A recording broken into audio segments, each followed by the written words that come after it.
이 네 가지를 거절하는 순간부터 돈은 스스로 복사되기 시작합니다.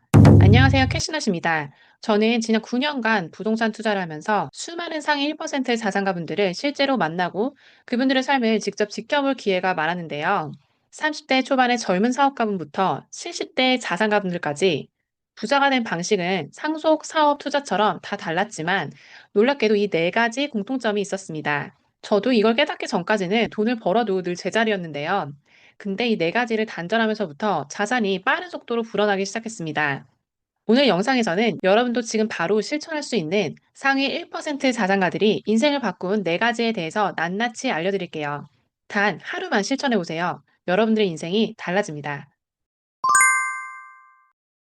상위 1% 자산가들이 가장 먼저 그리고 가장 철저하게 끊어내는 것이 바로 소비입니다.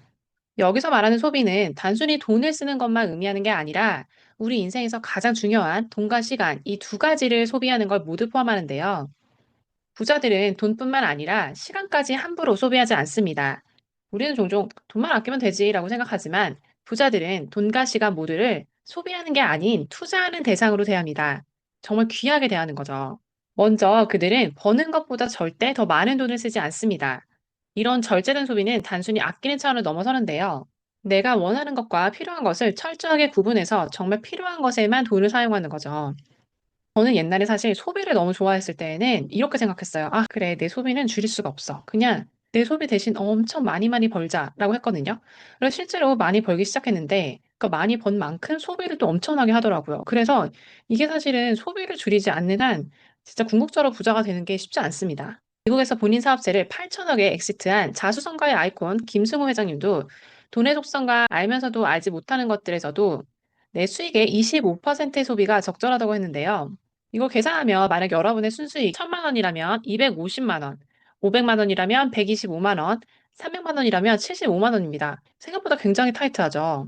그리고 여기서 가장 중요한 거는 부자들은 미래의 소득을 미리 당겨서 쓰는, 즉 빚을 내서 불필요한 소비를 하는 행위를 극도로 싫어합니다. 해외여행이나 필요 없는 명품, 감당할 수 없는 자동차를 신용카드 할부로 구매하는 거 말이죠. 실제로 우리나라 신용카드 사용률은 전 세계적으로도 가장 높습니다. 이게 우리나라가 얼마나 신용카드를 많이 쓰는지를 보여주는 한국은행 자료입니다. 무려 거의 절반에 육박합니다. 46.2%나 되죠. 그니까 지금 통장에 계좌가 얼마가 있든 말든 상관하지 않고 한 달 뒤에 내가 결제할 수 있도록 미래의 월급을 땡겨서 쓰는 거죠. 하지만 부자들은 다릅니다. 미래의 수익을 땡겨 쓰지 않습니다. 그들은 확실하게 돈이 들어오면 그때 가장 먼저 투자할 곳을 찾고 그 다음에 남은 돈으로 생활비를 계획합니다. 이게 바로 부자들이 돈을 불리는 첫 번째이자 가장 강력한 원칙입니다. 돈을 쓰는 것이 아니라 일하게 만드는 것에 집중하는 거죠. 이렇게 소비를 거절함으로써 투자할 시드머니를 꾸준히 모으고 예상치 못한 투자 기회가 왔을 때 망설임 없이 잡을 수 있는 자금을 준비합니다. 그래서 부자인 분들이 진짜 이런 걸 잘 하시죠. 잘 기다렸다가 이렇게 금액이 조정이 됐을 때 그거를 자신 있게 딱 잘 사시죠. 또한 부자들은 시간을 소비하지 않습니다. 사실 돈보다 시간을 훨씬 귀하게 여겨요. 어떤 걸로도 대체할 수 없는 가장 중요한 자산이거든요. 그들은 더 생산적인 일을 할 수 있는 곳에 시간을 투자합니다. 예를 들어 자신의 전문성을 높이기 위한 독서, 건강을 위한 꾸준한 운동, 정신적 평화를 위한 명상, 그리고 새로운 지식을 습득하기 위한 공부 등 나 자신을 성장시키고 더 나은 미래를 만들 수 있는 활동에만 집중합니다. 특히 의미 없는 유튜브 시청이나 인스타 쇼츠를 계속 보거나 이런 시간을 잡아먹는 소비적인 활동들을 극도로 줄입니다. 잠깐 생긴 짜투리 시간조차 허투루 쓰지 않더라고요. 이런 엄격한 시간 관리가 바로 상위 1% 자산가로 만들고 앞으로도 견고하게 그들이 지켜줄 기본 습관인 거죠. 상위 1% 자산가들이 두 번째로 거절하는 것은 바로 단 한 개의 통장입니다. 그들은 절대 하나의 통장으로 모든 걸 처리하지 않습니다. 돈의 흐름을 완벽하게 통제하기 위해서 용도별로 최소 3개 이상, 많게는 5개 이상의 통장을 사용하는데요. 예를 들어 생활비, 세금, 투자, 기타 목적으로 나눠서 수익이 생기면 바로 각 용도별 통장으로 이체해서 관리합니다. 생활비 통장은 정해진 금액 안에서만 사용하고 고정적인 비용을 관리하고 불필요한 낭비를 막으며 세금 통장은 예상 세금을 미리 모아둬서 시기에 맞게 세금을 납부할 수 있게 준비하고 재테크 통장은 오직 투자를 위한 자금만을 모아서 절대 투자 이후에는 쓰지 않도록 묶어둬야 합니다. 추가적으로 여행 계좌나 비상금 계좌를 만들어도 좋습니다. 이렇게 통장을 분리하면 내 돈이 어디로 흘러가는지 한눈에 파악할 수 있고 계획적이고 체계적으로 관리할 수 있죠. 이 단순한 통장 분리는 결코 뻔한 금융 습관이 아닙니다. 바로 돈을 통제할 수 있는 사람만이 부를 축적할 수 있다라는 원칙이 담겨져 있어요. 특히 자산과 수익이 많을수록 세금이 정말 많이 나오는데요. 부자들은 이 세금을 위한 통장까지 따로 만들어서 철저히 관리합니다. 사실 많은 사람들이 수익이 많다고 흥청망청 써버리거나 돈을 들어오는 대로 소비하다가 나중에 세금을 내기 위해서 급하게 대출을 받거나 카드 할부로 세금을 내는 경우가 정말 많은데요. 사실 저도 그랬어요. 처음에 이제 수익도 생기고 자산을 가지고 있으니까 이제 자산에 관련된 세금들이 나올 거 아니에요. 그리고 사업을 운영하다 보면 이제 부가세를 납부하는 것도 있고. 근데 그 세금 스케줄에 따라서 내야 되는 돈을 미리서 마련하지 않고 그냥 흥청망청 이제 사업도 투자하고 싶은 데 투자하고 쓰고 싶은 대로 쓰고 이제 그런 거예요. 근데 그랬더니 정작 이제 세금을 내야 할 때, 사실 세금을 내는 게 결코 작은 돈은 아니니까요. 세금을 내야 할 때 이제 카드 할부로 낸 적이 있었어요. 근데 카드 할부가 수수료가 굉장히 높거든요. 그러니까 이게 정말 좋은 게 아니에요. 뭐 카드 포인트가 올라간다? 아니요. 그 포인트보다 할부로 내는 수수료가 훨씬 높습니다. 그래서 이렇게 하다 보면 돈 관리가 체계적으로 되지 않고 자산 증식 속도가 정말 느려집니다. 특히 사업소득처럼 수익이 일정하지 않다면 더욱더 철저하게 관리해야 하는데요. 세금을 낼 돈까지 항상 여유 자금을 확보하는 것이 부자의 기본입니다. 세 번째로 부자들이 거절하는 것은 바로 나의 머리입니다. 즉, 기억을 믿지 않고 매물을 습관화하는 건데요. 상위 1%의 자산가들은 사소한 것이라도 놓치지 않고 기록하는 습관을 가지고 있습니다. 이게 EBS에서 이제 서장훈 씨가 하는 이웃집 백만장자라는 프로그램이 있거든요. 제가 이걸 되게 즐겨보는데, 여기에서 나오시는 진짜 백만장자 분들이 하시는 말씀이 정말 오늘 나오는 내용과 똑같아요.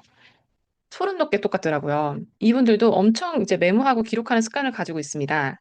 그래서 중요한 아이디어, 뭐 미팅 내용, 투자 분석 결과, 시장의 흐름에 대한 것, 심지어는 나의 감정이나 뭐 깨달은 성공과 실패의 원인까지도 꼼꼼하게 기록하고 정리를 합니다. 그리고 이 메모들은 돈과 시간보다 더 중요한 자산이 됩니다.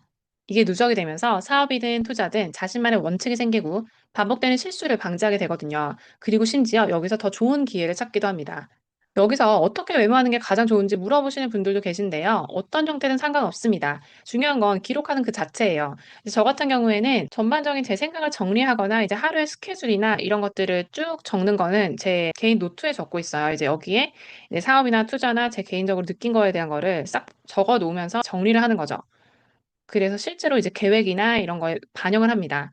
반면에 임장이나 이제 사업팀 분들이랑 어떤 정보를 공유할 때는 저는 주로 노션을 사용을 해요. 근데 사실은 어떤 형태는 상관없어요. 내가 가장 편한 걸로 하시면 됩니다. 제일 중요한 거는 지속하는 것 같아요.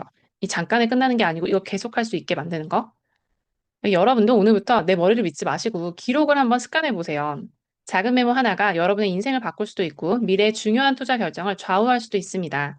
상위 1% 자산가들이 마지막으로 거절하는 것은 바로 남들에게 의존한 것입니다. 많은 사람들이 투자나 사업에 실패하는 가장 큰 이유는 누군가에게 맹목적으로 의존하기 때문인데요.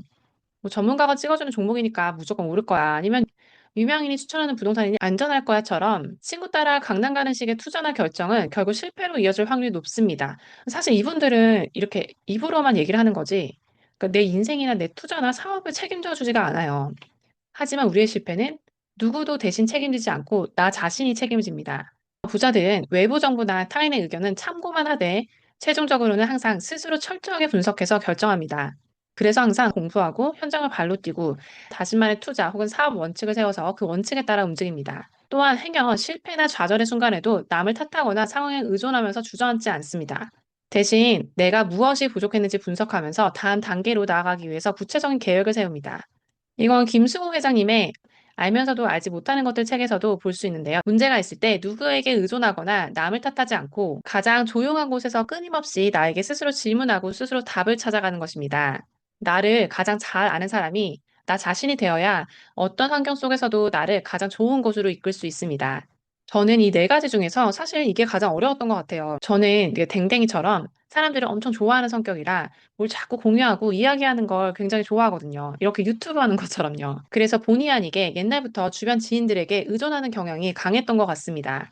그런데 투자와 사업을 시작하면서 지인들에게 마냥 의존하고 조언을 구하는 걸로 해결되지 않는 일들이 생기다 보니까 너무 무섭고 겁이 나더라고요.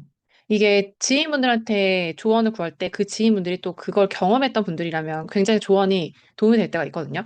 근데 이제 투자와 사업이 이제 아시는 것처럼 정말 경험하지 못한 것들이 불쑥불쑥 생기다 보니 같은 투자와 같은 사업을 하더라도 주변의 지인분들이 경험하지 못한 것들이 이제 생기면서 저도 어떻게 해야 될지를 모르겠더라고요.